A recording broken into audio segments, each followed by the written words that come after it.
So we're moving on to law number 16, which is the law of momentum. This is probably my favourite law.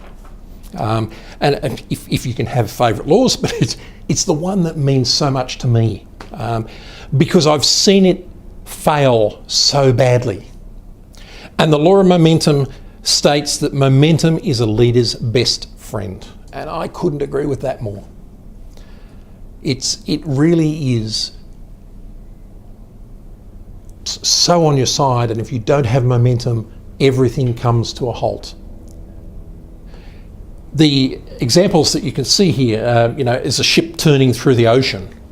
But the concept that I want to talk to you about is that it takes a lot of energy to build momentum. You think about it. From a pure physics point of view, to get something started takes a lot of work. There's a great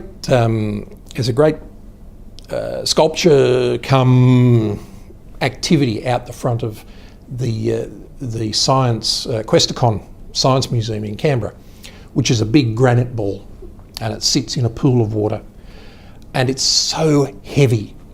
Little kids come up to it. It is massive. It's got to be at least 1 metre across, and kids come up to it and they can actually push it. It takes a lot of effort to push it, but once they start pushing it, it continues to roll. And it will continue to roll. It'll eventually slow down because of friction, but the water is there to help it less friction. So it will continue to spin. And if you want to speed it up, you just give it another push and you build momentum more and more and more. To stop it takes a massive effort. Both hands on it, pushing hard, feeling it still turning, but it'll eventually stop and slow down. But momentum from the point of view of a leader, if you can build it up, you'll actually drive through so many obstacles. Because once you're moving, you're there. Changing direction becomes as simple as applying a little bit of pressure, or indeed a little bit more force. So pressure will slow down, force will speed up, but if you apply the force from a side, it'll actually cause it to turn. You can do that with your business, you can do that with your leadership by just changing where you're going.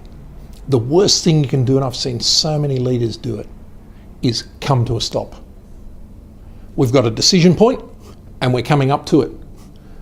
And I would rather make the decision and get it wrong and adjust again than I would stop at the point and then have to build up the momentum again. Once you've got momentum on your side, it is your best friend by far.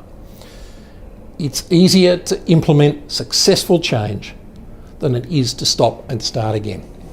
Such a good statement. Why don't you...